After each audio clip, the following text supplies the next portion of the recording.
결론부터 말씀드리면 기업의 실적하고 네. 주가는 전혀 무관합니다. 삼성전자도 제가 볼 때는 53,000원에서 63,000원 사이에서 계속 왔다 갔다 할 것 같습니다. 네. 7만원, 8만원을 기다리는 네. 것보다는 네네네. 그러니까 한 번에 50% 수익률 기대하지 말고 기대하지 말고. 53,000원, 63,000원 사이 변동은 제가 볼 때 올해 안에도 4-5번은 있을 것 같아요. 네네. 15%씩 5번 하면 누적이 돼버리니까 그러네요. 거의 100%가 네네. 훨씬 안전하고 좋은 수익률을 할 수 있어서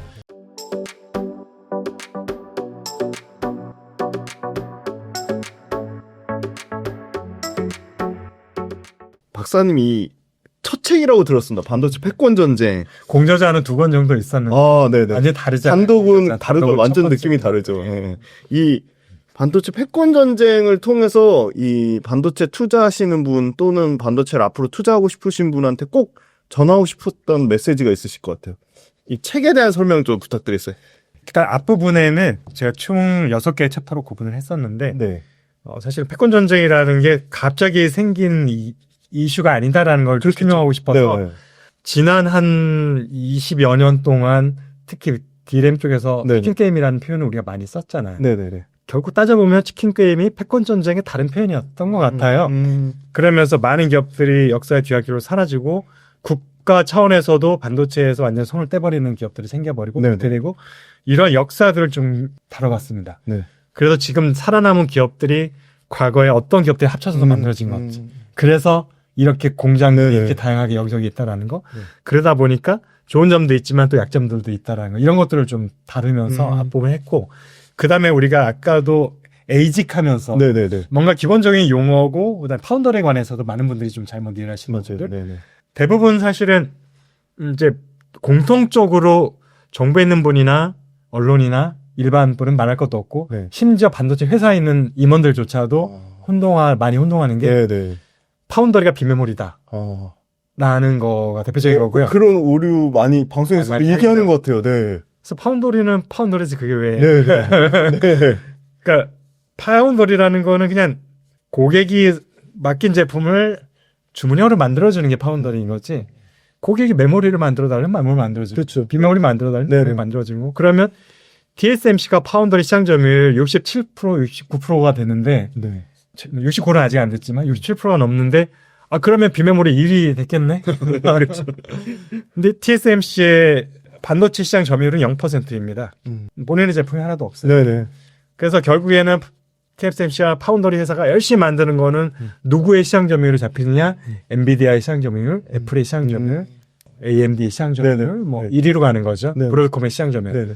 그래서 파운더리는 비메모리가 아니다라는 거.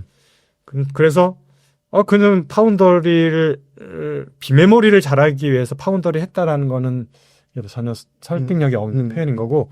그래서 비메모리를 하고 싶다면은 이제도 이해하셨죠? 뭘 해야 되는지 설계를 잘해야 되는지. 네네네. 그래서 설계 쪽의 인력을 굉장히 좀 우수한 인력들을 영입했어야 되고 네네. 설계 쪽에 잘하는 회사들을 M&A를 했어야 되고 네네. 그쪽에 엄청난 투자를 했어야지 네네. 비메모리를 잘할 수 있고 네네. 비메모리 시장 점유율이 높아지는 거다. 파운더리는 아니다. 이 부분이 굉장히 많이 혼동이 되는 부분 같고 그 다음에 우리 보통 시스템 반도체라는 거. 맞아요. 네. 비메모리가 시스템 반도체이다라는 거. 여기까지만 이해를 드려야 될게 비메모리가 왜 시스템 반도체? 네네. 원래 비메모리 반도체라는 반도체는 존재를 하지 않습니다. 네네. 반도체라는 거는 그런 걸 책에 제가 한 챕터에서 자세히 설명을 드렸고 반도체라는 거는 전 세계적으로 반도체에 대한 이제 전세적인 거래되는 무역 통계를 내는 것들의 회사들이 많이 있는데 그 중에 TSMC라는 게 TSMC가 WSTS라는 곳이 가장 네네. 그러니까 공신정이 있는 이제 회사인데 거기에 약간 수십 개의 반도체 회사들이 다 회원사로 들어가 있는 것들. 네. 그래서 그 데이터를 직접 받아가지고 집계를 한 거니까 네네. WSTS에서는 반도체를 7개로 분류해주고 있어요. 그 중에 하나가 메모리인 거죠. 네네. 메모리 반도체는 실체가 있어요. 네. 그럼 나머지는 뭐 마이크로 프로세서 이게 CPU 같은 거고 CPU 그다음에 네. 약간 로직 디바이스 이게 통신 칩이라든지 네. GPU 같은 것들이고 그다음에 뭐 광학 옵토라는 광학 칩이 있고 네. 센서라는 것들이 있고 뭐 개별 반도체라는 게 있고 아날로그 반도체라는 게 있어요. 이거는 약간 빛, 소리, 온도 같은 아날로그 자연에 있는 것들 데이터들 이런 자료들을 디지털로 바꿔주는 네네. 거거든.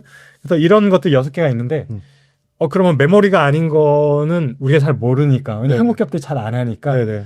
그래서 비메모리라는 것들은 처음에 이렇게 썼을 것 같아요. 우리가 한국 국가대표팀은 11명이 뛰지만 네. 손흥민 말고는 잘 몰라요. 이런 네. 외국 외신 기자들이. 네네. 아, 그래서 저 선수 잘 몰라. 어쨌든 비손흥민 선수가 잘합니다. 네네네. 그럼 손흥민을 제외한 나머지 10명을 비손흥민이라고 하는 것의 네. 의미로 메모리는 안 돼. 메모리가 아니면 반드시 몰라니까 비메모리가 메모리로. 나온 것 같고요. 네. 근데 어떡합니까? 이게 메모리는 하나인데 비메모리는 6개를 있고 시장 규모도 훨씬 큰 훨씬 크잖아요. 네. 2.5배, 네. 3배 정도 되는데 그래서 비메모리라는 것을 엄격히 말하면 써서는 안 되는 용어인 것 같고 그래서 우리가 비메모리를 해야 된다고 얘기를 하려면 좀 구체화돼야 돼요. 아, 뭐 센서를 하겠다는 거야, 광학을 하겠다는 거야, 뭐 GPU 같은 로직을 하겠다는 네. 거냐, 뭐 CPU를 하겠다는 건지 뭐 이런 타겟이 정확해야 되는 거고 그래서 비메모리가 시스템 반도체도 아니고 비메모리라는 건 존재하지 않다. 네네. 오늘 시스템 반도체는 뭐니? 네. 시스템 반도체는 두뇌 역할을 해주는 반도체를 말하는 것 같아요. 원래 시스템 반도체는 말도 없어요. 네네네. 그런 분류도 존재하지 않고 네네. 그러면은 두뇌 역할을 해주는 반도체는 뭘까 하면 엄밀하게 말하면 마이크로 프로세서밖에 없어요. CPU와 모바일 폰에 쓰는 AP만 네. 시스템 반도체이고 네네. 엄밀히 말하면 엔비디아 칩도 CPU는 아니고 GPU잖아요. 네네네. 얘는 로직 디바이스예요. 음. 분류 체계에서 로직 디바이스로 분류가 되고 있어요. WSTS에서 그렇게 네. 분류를 하고 있고 그러면은 이거는 두뇌는 아닌 거고요. 네. 엄밀히 말하면 자 엔비디아에서 만드는 뭐 호퍼칩 블랙을 칩을 얘기를 할 네네. 때 두뇌는 CPU예요. 네네. 현재 GPU 아마도 엔비디아는 자체 설계한 칩을 일부 쓰지만 현재는 ARM에서 설계 네네. 칩을 쓰고 있는 걸로 알고 있어요. 네네. CPU를 이게 두뇌이고 그럼 GPU가 뭡니까? 우리는 AI 하면 GPU를 떠올렸는데 네. 그건 전자계산기예요. 두뇌가 천재가 막 하는데 자기가 계산까지 다 할 필요 없잖아요. 그렇죠. 아 이거 단순한 계산이야. 네. 아 그럼 계산기로 하면 돼. 내가 왜 내가 암산으로 이걸 하고 있어? 네네네. 좋은 계산기 쫙 깔아놓고 하자. 네. 그 좋은 계산기 역할을 하는 게 GPU인 거예요. GPU네요. 네. GPU는 두뇌는 아닌 거예요. 계산기인 거지. 네. 그래서 AI 칩에는 항상 CPU가 들어갑니다. 이게 두뇌고요. 네. GPU는 단순한 계산기예요. 단순한 병렬 연산하죠. 네네. 그렇기 때문에 GPU의 성능이 아무리 좋다고 해도 이게 두뇌가 될 수는 없는 거라서 엄밀히 말하면 시스템은 아닌 거죠. 네네. 그런 걸 우리가 좀 설명해드릴 그런 것들의 정리가 사실은 우리도 잘 모르자 반도체 네. 전문가도 잘 모르는 게 있어서 여기까지 정리를 하고 나서 그 다음에 이제 본격적으로 파운더리 좀 아까 네, 말씀드렸죠. 네네네. 파운더리에서 잘못 이해하고 있는 것들. 네. 그런데 파운더리를 그걸 어떻게 하면 잘해야 돼? 왜 삼성전자 어려움을 겪고 있어? 네. 그래서 말씀드렸던 제조업의 아니고 서비스업이다. 이런 개념부터 우리가 좀 정립을 잘하고 갔으면 파운더리를 좀 더 잘할 수도 있지 않았을까라는 것들. 그럼 TSMC가 언제까지 독점 기업이 될 거냐? 이런 것들을 좀 다루고 있고 그럼 미래에는 어떤 변화가 될 거며 네네. TSMC를 그런 위협할 수 있는 기업들은 후보군이 누가 있지? 이런 것들을 좀 제가 다루고 있고요. 네. 그 다음에는 왜 미국에서 갑자기 IRA 칩이라는 칩스법 같은 것 롤을 만들면서 특히 2차 전지와 반도체 기업들의 공략을 미국에 유치하려고 하는 건데 네네. 왜 그러는 거지 갑자기? 네네. 지난 몇십 년 동안 안 그랬었는데 네네.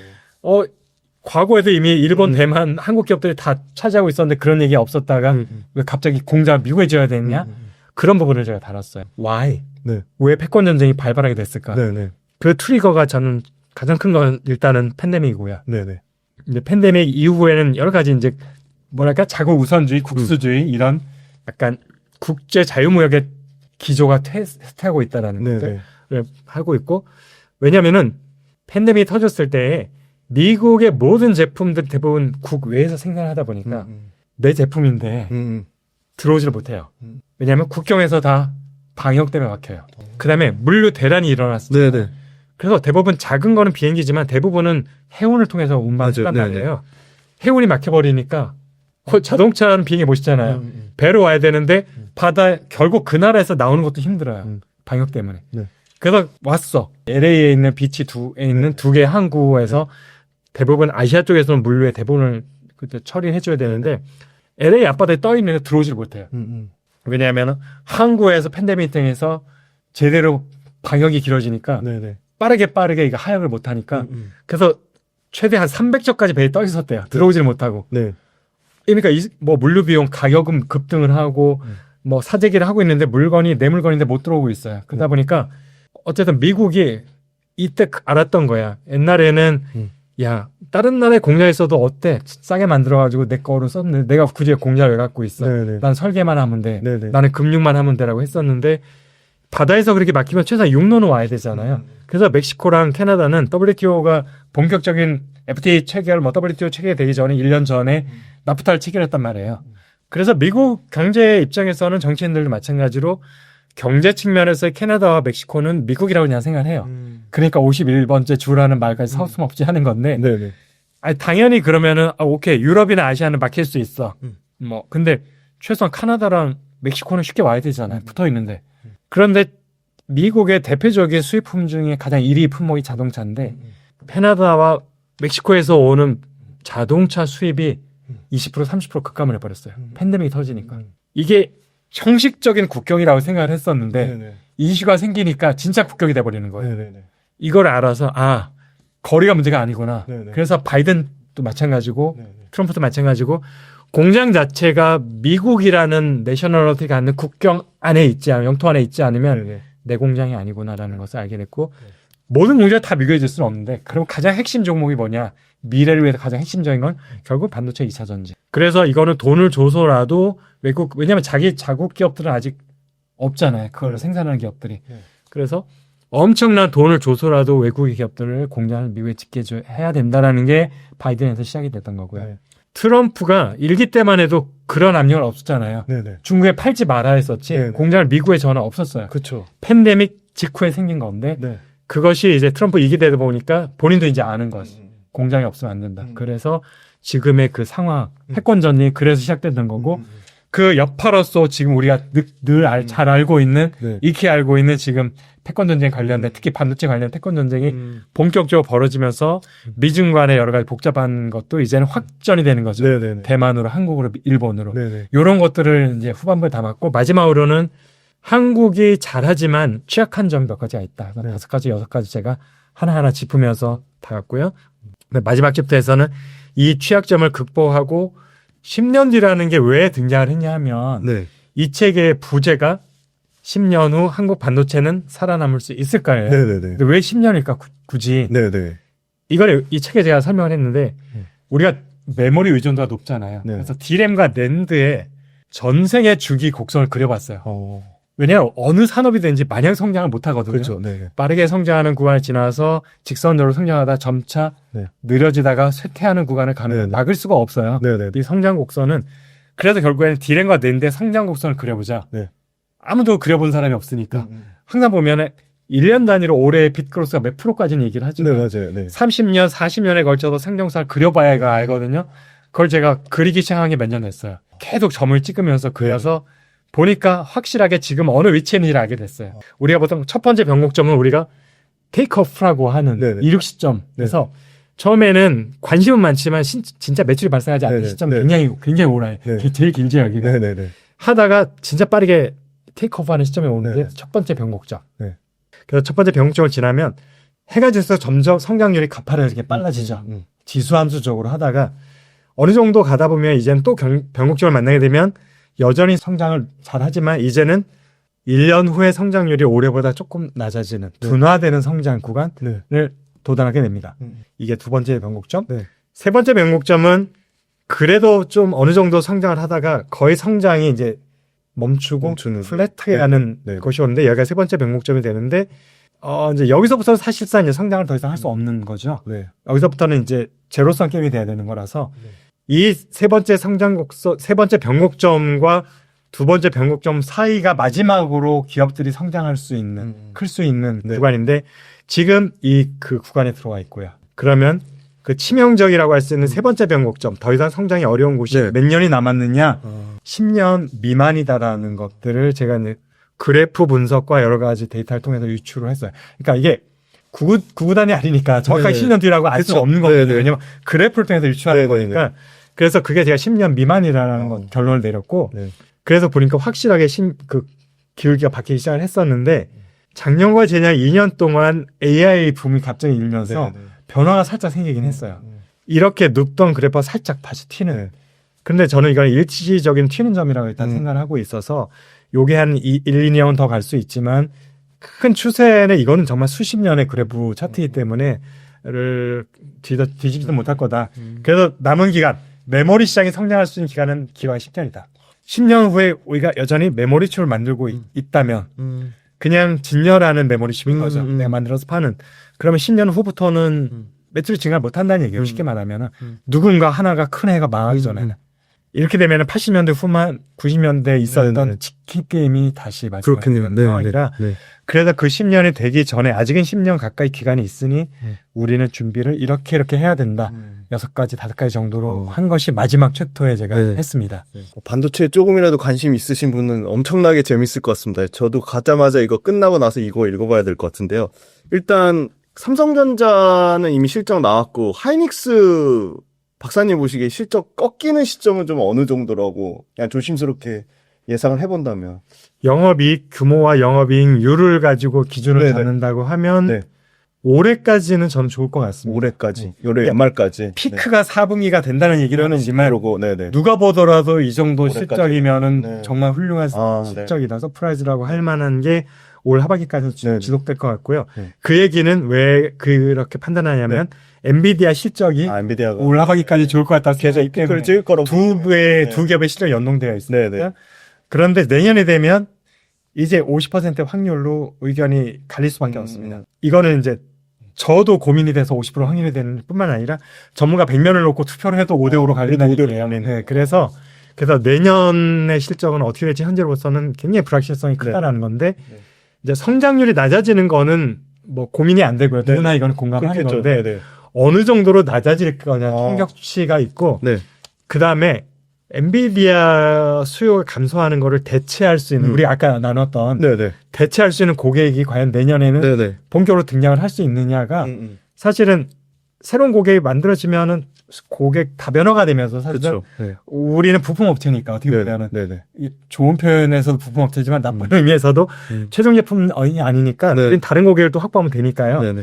그런 면에서 내년에도 높은 성장세가 될 수 있을 가능성은 있지만 엔비디아를 대체할 수 있는 고객이 딱히 생기지 않았는데 왜냐하면 그 고객이 대체한 플레이가 나올 수 있는지 아닌지는 파운더리 산업하고 연관이 돼 있기 때문에 그래서 그거 여하에 따라서 급격하게 실적이 저하될 수도 있고요. 한국 기업들도. 그다음에 작년과 올해만큼의 성장세가 유지되기 힘들지만 그래도 HBM은 여전히 마진율이 높으니 영업이익률로 놓고 보면은 대체되는 효과 때문에 좀 좋은 수익이 나올 수 있을 것 같다라는 게 이제 나머지 절반의 확률로 보고 있습니다. 팹리스 기업 얘기 나오다가 제가 10년 만에 컴퓨터 바꾸는데 당연히 인텔 프로세서를 쓰려고 하니까 컴퓨터 업체들이 언제 때 인텔이에요. AMD를 굉장히 추천을 강력하게 하더라고요. 네. 컴퓨터 실제 그 전자상가에 있는 친구들이 요새는 다 AMD 거 써요 하더라고요. 그래서 아까 새로운 위협 고객으로 제가 최근에 삼성전자 다니는 친구들한테 물어봐도 엔비디아 거 못 받으니까 AMD 물량을 삼성전자가 꽤 받는 걸로 알고 있거든요. 그래서 신규로 사실은 그 소위 말씀하신 뭐 엔비디아가 만약에 성장률이 급격히 둔화된다면 뭐 AMD나 아까 말씀 주신 브로드컴이 그 정도 성장을 못 해준다고 보시는지. 그래서 그 부분이 지금 네. 파운더리 바틀렉이 연동되어 있다 보니까 네. 그러니까 지금 자 AMD도 TSMC 고객이에요. 네. 결국에는 네네네. 그다음에 퀄컴도 마찬가지예요. 네네네. 그러니까 모든 AI 칩을 누가 만들든지 다 TSMC 고객이에요. 네네. 그러니까 TSMC의 캐파는 한정돼 있다는 거죠. 네네. 얘 캐파가 갑자기 1년 뒤에 2배가 될 수는 없거든요. 투자를 하겠다고 했지만 네네. 결국에는 TSMC의 캐파 증설되는 퍼센트가 있는데 네. 아무리 고객 수가 늘어도 네. 물량은 이게 전체 물량을 네. 제한한다는 거죠. 네네. TSMC의 캐파가. 네네. 그래서 이게 바뀌려면은 TSMC를 대체할 수 있는 파운더리 기업이 등장을 해야지만 바뀔 수 있고 근데 그게 지금 과연 내년쯤엔 본격적으로 인텔 삼성전자 중에 누군가가 네네네. 고객 물량을 확 끌어안고 가게 되면 지금 말씀하신 약간 좋은 시나리오인 거죠. 네네네. 그래서 엔비디아 시장 점유율이 떨어지지만 다른 고객들의 물량이 확 늘 수 있다라는. 네네네. 그러니까 TSMC가 아닌 다른 데서 만들어서 그 물량이 느는 거예요. 네네. 근데 만약에 그게 여의치가 않아서 AMD도 그렇고 뭐 퀄컴 브로드컴도 나 TSMC 외에는 아직 못 믿겠어. 하면 여전히 TSMC에서만 만들겠다고 하면 네. TSMC는 수주를 받고 싶어도 못 받아요. 네네. 캐파의 한도가 있기 때문에. 네네네. 그러면 결국에는 똑같은 AI 칩의 한도 중에서 1순위는 여전히 엔비디아일 수밖에 없고 네네. 나머지 물량은 찔끔찔끔 줄 수밖에 없으니까 이게 시장 점유율이 높아질 수가 없다는 거죠. 그러면은 결국에는 HBM 수주도 마찬가지 상황이 되니까 결국에는 그 상황을 못 벗어나면 하이닉스나 삼성전자도 역시 엔비디아 의존도가 높을 수밖에 없는 상황. 그래서 가장 좋은 시나리오는 네. 삼성전자가 HBM도 잘하지만 파운더리도 잘해서 네. 엔비디아가 아닌 다른 AI 칩을 자체 설계한 기업들 물량을 왕창 가져오면 네네. 파운더리 경쟁력을 시장 점유율도 시나리오네요. 순식간에 쫙 네. 올라갈 거고요. 네네. 그 다음에 HBM 수요도 확 늘어날 수 있는. 네네. 그러면은 오히려 하이닉스보다 삼성전자가 더 큰 수혜를 얻는 거죠. 네. 2배의 수혜가 얻는 네, 그러네. 메모리 수혜 플러스 네. 파운더리 수혜. 그래서 지금 삼성전자는 잠재적으로는 굉장히 좋은 네. 머티리얼은 갖고 있어요. 네. 숙제들은. 네. 근데 이거를 지금 발현할 수 있느냐 여부는 얼마나 아티스트들이 잘 만들어내느냐. 네네. 그래서 좋은 차력은 많이 갖고 있다. 이렇게 생각을 합니다. 그 삼성 파운드리 얘기를 안 할 수가 없는 게 삼성 파운드리는 수율이 진짜 뭐 TSMC랑 비교하면 충격적이더라고요. 뭐. 요즘 그래도 좀 네. 많이 좋아졌다는 예, 예. 거고요. 그래서 지금 말씀하신 앞부분을 관련돼서 사실 고객사들 입장에서도 TSMC 이미 캐파가 다 찼는데 거기를 계속 번호표 들고 순번 기다릴 수는 없는 상황인 거고 울며 겨자 먹기라도 삼성 파운드리 쪽에 갈 가능성이 있다고 보시는지 아니면 계속 그냥 TSMC 번호표 들고 패밀리스 업체들은 기다릴까요? 앞으로의 상황. 삼성전자가 뭐 최근에 유통 관련 임원도 외부에서 영입하기도 했지만 파운더리 쪽에 제가 볼 때는 이제 마케팅도 강화를 해야 됩니다. 그래서 마케팅이 중요한 이유가 처음부터 물량을 대규모로 맡기는 사람은 없잖아요. 그렇죠, 당연히. 나라고도 네네. 불안하니까 그렇죠. 네. 일단 샘플을 네네. 해볼 거잖아요. 네. 소량을 가지고. 네.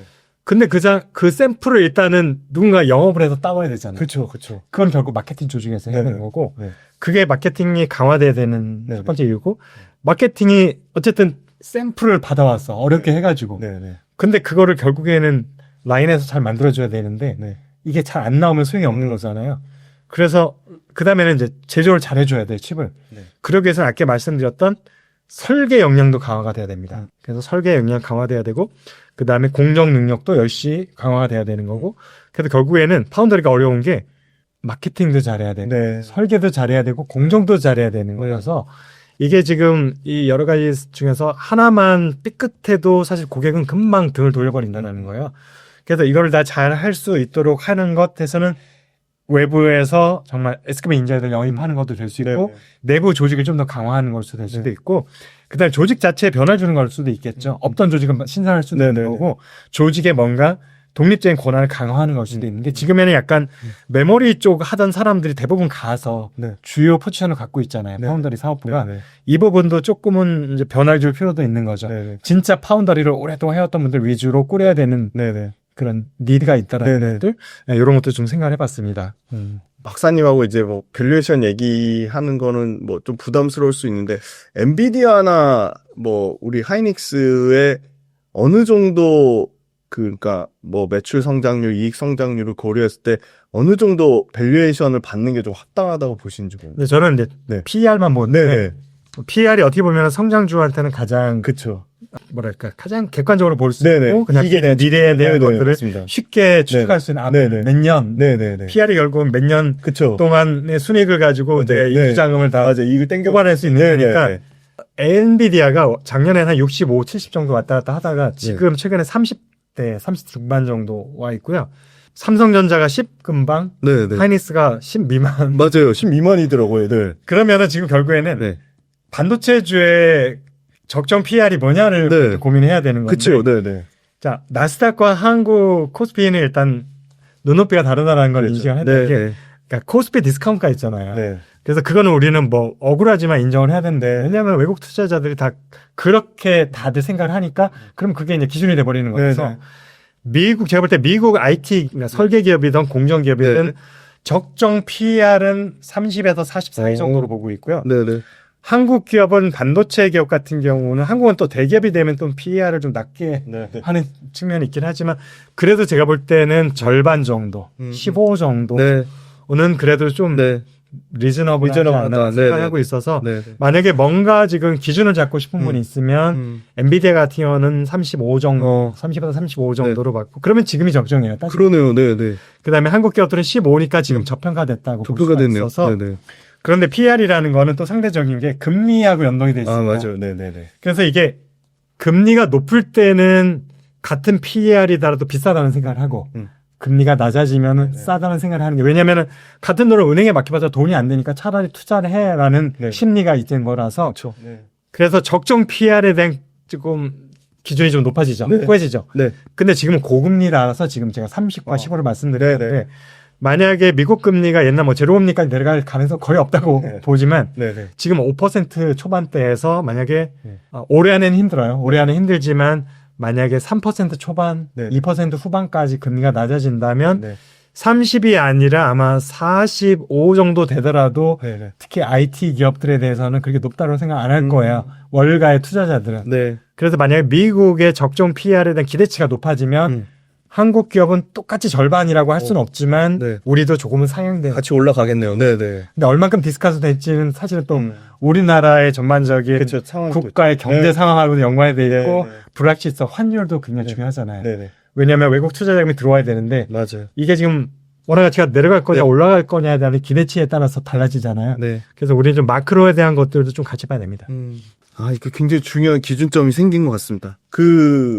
제일 중요한 거는 반도체를 쓰는 수요가 중요할 것 같은데, 저희가 맨날 일상적으로 얘기하는 서버, PC, 휴대폰, 이거는 너무 한정적이고, 최근에 이제 엔비디아 컨퍼런스에서 밝힌, 피지컬 AI. 피지컬 AI. 그거 얘기를 안 할 수가 없는데, 저는 로봇하고 이 자율주행이 새로운 그나마 반도체 칩의 새로운 신규 어플리케이션이 굉장히 강력한 성장 축이라고 보는데 이런 피지컬 AI를 포함해서 로보틱스 그리고 자율주행 이쪽이 상당한 기존의 플레이어들이 계속 주도권을 가져가면서 신규 수요를 엄청나게 좀 창출할 거라고 보시는지. 전순왕이 CES에서 그 언급을 했었거든요. 예. 피지컬 AI를. 네. 그러니까 근데 우리가 젠슨왕의 화법을 잘 아셔야 돼요. 트럼프도 화법을 잘 이해하면 사실 이해하기 쉬운 측면이 있어요. 패턴이 있거든요. 네. 젠슨왕이 되게 정직하게 얘기를 했어요. 그러니까 말하지 않은 부분을 제외하면 말한 부분만 놓고 얘기를 하면 자, 그 부분을 제가 짚어드릴게요. 말한 부분 중에서 맞는 말을 했다라고 얘기하는 거는 앞으로 지금의 AI는 거의 100% 컴퓨팅 섹터에서 발생을 하고 있고 컴퓨팅 섹터라는 게 지금 말하고 있는 이제 연산 여러 가지 서비스를 하는 AI 관련된 것들이고 이것이 마냥 성장할 수는 없다라고 얘기를 했어요. 그 다음에 지금 그 직전에 무슨 얘기가 있었냐면 딥시크가 등장하면서 이제 좀 저가 제품에 대한 수요가 생길 수밖에 없다. 그러면서 본인들도 이제 가격이 하향되면서 마진율이 축소되는 거는 피할 수 없다고 생각한다. 이건 당연한 거다. 이러면서 AI 시장이 성장을 한다. 여기까지도 다 맞는 말. 100점짜리 답안. 그 다음에 컴퓨팅에 의존해서만 계속 갈 수는 없기 때문에 뭔가 그 다음 버튼을 받을 주자가 필요한데 그 다음 주자를 생각하는 게 자율주행 자동차랑 로봇이다. 거기까지 100점짜리 답. 제가 생각했던 것. 근데 그 다음부터 이제 뭐 사실은 미국의 거물급 CEO 중에서도 이제 막 난타전이 벌어지는 게 지금 뭐 사실은 광자 컴퓨터 갖고 얘기가 터졌지만 또 그 화제죠. 자, 거기서 젠슨왕 얘기가 무슨 얘기를 안 했냐면 몇 년 후쯤 되면 엔비디아 매출에서 얘가 몇 % 정도 될 정도로 의미 있는 규모가 될 거다라는 얘기를 안 했어요. 그 몇 년 후가 제가 볼 때는 10년? 5년 이내는 절대 아니다. 그래서 지금 사실 엔비디아 주가에 지금 말했던 엔비디아뿐만 아니라 AI 관련된 주들이 피지컬 AI 지금 왜냐면은 이게 약간 테마로 묶이면서 주가 폭등하는 데 많이 있잖아요. 정직하게 피지컬 AI가 정말 의미 있는 실적과 매출에 반영이 되기 시작하는 시점은 5년 이내는 절대 안 온다라고 생각하기 때문에 그 부분을 숨긴 거예요. 거짓말을 안 했지만 말하지 않은 부분이 있음으로 인해서 청자가 잘못된 판단 내리게 되는 그게 고도의 화법이잖아요. 비즈니스 화법 중에 하나인데 젠슨왕이 그런 걸 굉장히 잘 구사합니다. 그리고 이번에 피지컬 AI도 저는 그렇게 이해를 했었고요. 그래서 피지컬 AI 연동된 기업들에 대한 주가는 아주 단기간적인 테마랄 거라고 저는 말씀드리고 싶고요. 그래도 그걸 중장기로 투자하기에는 적절치는 않아 보입니다. 근데 뭐 단기간에는 잘 우리가 쌀 때 사서 비쌀 때 팔 수는 있죠. 이런 테마주는 항상 뭔가 기운이 열려 있습니다. 그 마지막으로 반도체를 투자 이미 하고 계시거나 투자하시고 싶으신 분들한테 반도체 투자하실 거면 꼭 이것만은 알아주세요라고 말씀해 주실 게 있다면. 이게 참 어려운 게요. 제가 사실은 뭐 자화자찬은 아니지만 반도체 씬에서 유명해지기 시작했던 것들이 반도체 사이클을 잘 예측을 하면서부터 이제 시작했던 네네. 거는 2018년부터 네. 그때 약간 모든 전문가들하고 반대로 그러셨구나. 그 후로 두세 번을 하면서 네네. 많은 약간 논쟁이 많았죠. 네네네. 그래서 한동안은 국내의 애널리스트들하고 악유가 많았고 그러셨구나. 한동안은 대놓고 글로벌 IB하고 방송에서 대놓고 오픈해가지고 악유를 하고 네. 그러면서 세 번 정도 크게 그런 악유가 있었는데 네. 지나놓고 봤을 때 제가 3전 3승을 했어요. 네. 그러면서 시장 예측하는 것으로 네네. 제가 진짜 알려지기 시작했던 거라서 네. 만약에 반드시 시장을 예측하는 거라면 지금도 열심히 수출 가지고 분석을 하면은 네. 할 수 있을 것 같아요. 네네네. 근데 지금 이제 궁금한 건 투자자분들이 궁금한 거는 그 산업 사이클이 아니라 네. 주식 사이클이다 보니까 일단 결론부터 말씀드리면 기업의 실적하고 네. 주가는 네. 전혀 무관합니다. 음. 전혀 무관하기 때문에 예측이 안 됩니다가 맞습니다. 그래서 반도체 실적을 가지고 주가를 예측하는 분들이 많이 있잖아요. 네. 이게 뭔가 맞아요. 근거를 가지고 네네. 그쵸. 그거는 100% 제가 볼 때 신뢰할 수 없는. 왜냐하면 실적과 주가는 완전히 상관이 없습니다. 그래서 주가는 주가로서 예측을 해야 되는 거고요. 네. 그래서 지금 궁금하신 질문은 그럼 주가를 예측할 수 있는 팁을 달라는 말씀인 거라서 어떻게 보면 제 전문 분야는 아니고 네네네. 어떻게 보면은 네. 약간은 그 투자 쪽의 네. 노하우인 건데 네. 그래서 결국에는 반도체라고 하면 약간 소부장은 좀 다를 수 있어요. 규모가 다른 기업들은 어떤 국내 투자자들에서도 많이 움직일 수가 있는데 그쵸. 삼성전자, 하이닉스 정도는 사실은 외국인 투자자들 거의 좌우를 한다고 보면 네. 될 것 같고 결국에 외국인 투자자가 사냐 팔냐는 외국 자본이 한국에 들어오느냐 나가느냐인 거예요. 결국에는. 그래서 우리가 잠깐 좀 전에 팁을 말씀드렸지만 외국 투자자가 언제 한국에 들어오느냐 글로벌리 국채 금리가 낮아졌을 때 저금리 시대일 때 들어오고요. 왜냐하면 그때 물론 나스닥을 먼저 들어가지만 나스닥에 다 들어가도 돈 남거든요. 네. 딴 데 투자할 게 마땅치가 않아서 야, 이 금리가 낮으니까 채권으로 안 가요. 그래서 주식시장으로 오는 건데 미국 시장은 일단 포트폴리오상 한도가 있어요. 나스닥에는 몇 프로 이상 하는데 찼어요. 그러면 이제 홍콩, 한국, 일본 기웃기웃 거리니까 떡고물이 떨어집니다. 그래서 한국 시장으로 무조건 주식시장에 돈이 들어올 수밖에 없어서 주가가 오르는 거고요. 그래서 그 타이밍 그럼 외국 주식시장이 들어오는 거는 저금리 시장. 그 다음에는 한국에 대한 매력도가 높아졌을 때 한국의 매력이 언제 높아지느냐 그러니까 환율이 앞으로 계속 낮아질 거라고 기대가 되는 시점이잖아요. 네. 지금 어쨌든 원화로 갖고 있으면 주식 투자도 하지만 나중에 빠져나올 때 원화가 비싸니까 나는 그 차익도 누릴 수 있기 네. 때문에 근데 지금은 반대 상황이잖아요. 지금 금리가 낮아지려다가 지금 무역 분쟁 때문에 오히려 주춤하는 상황이어서 6월 달에 이제 미 연준이 열릴 텐데 6월에 과연 내릴지 안 내릴지도 지금 불확실성이 돼버렸어요. 내릴 거라고 생각했었는데 네네. 지금 나스닥이 폭락을 하면서 6월에도 안 내릴 수도 있다라는 공감대도 생기고 있어서 확률이 지금 계속 변동치고 있죠. 네네. 그런 상황에 그러면 환율은 그러면 앞으로 낮아질 거냐? 그것도 지금 퀘스천이 되버리죠. 작년 12월 이후로 굉장히 높아졌던 환율이 최근에도 낮아질 기미가 안 보이고 있어서 제가 볼 때 외국 투자자가 한국에 대해서 매력을 느낄 수 있는 환율만 놓고 봤을 네네. 때는 1300 초반이나 그 밑으로 내려가졌을 때가 매력을 느끼는 포인트고 네네. 근데 지금 1400 후반대는 그쵸. 실제로 네. 환율만 놓고 보면은 네. 외국 투자자가 한국의 시장을 매력을 느낄 수 있는 지점은 아닌 것 같다. 그래서 결국에는 환율하고 금리를 가지고 아마도 자금을 움직일 거라 생각이 돼요. 그 다음에가 이 기업의 실적이 네. 높아질 거면 네. 한국에 있는 포트폴리오가 늘진 않지만 다른 데를 팔고 그 기업을 살 수는 있기 때문에 요건 이제 세 번째인 거예요. 우선순위로 보면은. 네. 그래서 그럴 만큼의 매력도가 있어야 되는 건데 이제 그런 면에서 봤을 때 한국 기업의 반도체 실적만 놓고 보면 삼성전자는 올해까지는 그런 매력을 갖기 쉽지 않다라고 생각이 되고 하이닉스는 지금 사실 뭐 16만 원까지 내려갔지만 네. PER이 12 미만이라는 얘기는 제가 적정으로 했을 때 현재 나스닥이 30이면 한국은 그래도 한 15 정도가 적정이라 했을 때 분명히 저평가 여론이라서 네네. 지금 사서 PER 15일 때 파는 전략. 그다음에 삼성전자도 제가 볼 때는 53,000원에서 63,000원 사이에서 계속 왔다 갔다 할 것 같습니다. 네. 그래서 굉장히 직접적으로 7만 원, 8만 원을 기대하면서 사놓고 마냥 기다리는 네. 것보다는 네네네. 제가 볼 때 53,000원에 팔아서 63,000원에 팔면은 수익률이 15%는 나오거든요. 그렇죠. 그러니까 한 번에 50% 수익률을 기대하지 말고 기대하지 말고. 네. 5만 3천 원, 6만 3천 원 사이 변동은 제가 볼 때 올해 안에도 4-5번에 있을 것 같아요. 네네. 15%씩 5번 하면 누적이 돼버리니까 그러네요. 거의 100%가 네네. 훨씬 안전하고 좋은 수익률을 예상할 수 있어서 그래서 만약에 하이닉스나 삼성전자 투자를 원하시는 분은 전략을 제가 기업별로 제가 다르게 말씀드렸으니까 하나는 PER 가지고 왔다 갔다 하나는 금액을 가지고 왔다 갔다 해서 자주 사고 자주 파는 전략이 오히려 매매를 좀 하는 게 불확실성이 너무 크니까. 네네네.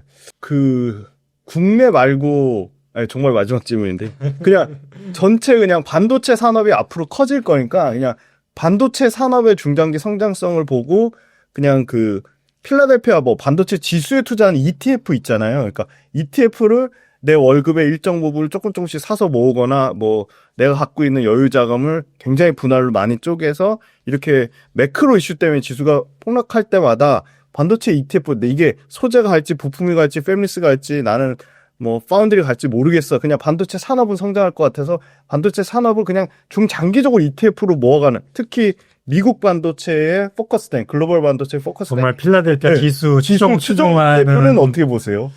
아 근데 반도체 필라델피아 지수도 네. 우리 보통 원자재 사이클 가끔 보시잖아요. 네네네. 처럼 흔들리거든요. 아, 많이 흔들리죠. 많이 흔들리고 네. 이게 올라갔다 내려갔다 하더라도 항상 우상향이면 그래도 중장기 투자할 수 있는데 네네. 그렇지도 않잖아요. 음. 그래서 반도체는 중장기 투자락에 적합치는 않다라는 걸 먼저 말씀드려요. 네네. 그러면 지금 아예 그냥 글로벌리 시장까지도 고려하면서 지금 투자를 하는 네네. 전략을 물어보셨으니까 네.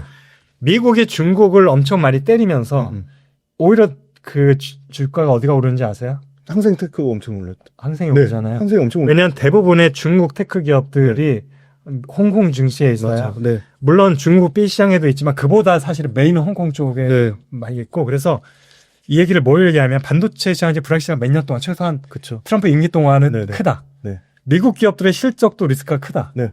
그러면은 미국 기업의 실적을 추종하는 지수들은 똑같이 리스크가 크다고 보는데 오히려 미국이 중국을 많이 강조할수록 홍콩에 상장돼 있는 중국 기업들이 오히려 스테디아의 반사이익을 누릴 수 있다라는 생각을 하고 있어요. 최근에 저도 홍콩 지수를 보면서 그 생각을 했습니다. 그래서 이게 지금 정답은 아니에요. 그렇죠. 또 언제 또 홍콩 지수가 무너질지 알 수 없기 때문에. 근데 홍콩 같은 경우는 미국이 중국을 때리는 반사효과 플러스에 최소한 1, 2년 동안은 미국의 내수 부양책이 있습니다. 이수하는. 그러면은 중국 기업들은 무조건 실적 상상됩니다. 네. 내수주 위주로. 그렇죠. 그래서 얘네들이 미국에 수출하는 분량도 있지만 내수 비중이 워낙 커요. 중국 비중이. 네. 그래서 그러니까 홍콩에 있는 중국 기업들은 두 가지의 수혜를 누릴 수 있다는 장점이 있다는 거죠. 네. 그래서 보면은 저는 공부를 해야 되죠. 네, 홍콩을 여기까지 보진 않았으니까 네. 이 현재 시점에 싼지 비싼지를 공부를 그쵸. 하셔야 되지만 네. 나스닥만 보지 말고 오히려 반도체가 무조건 관심이 있으면 홍콩 쪽 관심을 갖는 것도 저는 좋은 전략 같습니다. 너무 재미납니다. 네, 이렇게 해서 반도체와 또 투자에 관련된 전략까지 다양한 인사이트 나눠주신 이주환 박사님께 진심으로 감사드립니다. 감사합니다. 네. 다음에 또 반도체 어떤 산업에 또 큰 변곡점이 생기면 또 모시고 고견 듣도록 하겠습니다. 감사합니다.